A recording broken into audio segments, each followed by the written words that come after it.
Sebuah video santri tergesa-gesa pulang dari pesantren dan menangis histeris saat sampai rumah, viral di media sosial. Dalam video tersebut memperlihatkan kisah pilu santri pulang dari pesantren saat sampai rumah mendapat kenyataan pahit. Ia pulang tergesa-gesa hingga sampai rumah santri itu menangis histeris karena sang ayah meninggal dunia. Video viral itu dibagikan akun @ndorobe.official, tanggal 16 September tahun 2021. Dalam video viral itu terlihat seorang remaja laki-laki mengenakan pakaian santri berlari dari jalan.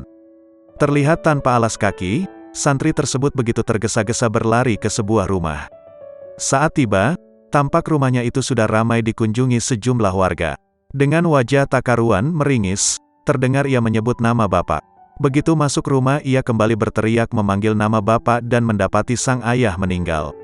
Ia langsung berusaha menggapai jenazah ayahnya yang sudah dibalut kain kafan. Santri itu terlihat menangis histeris.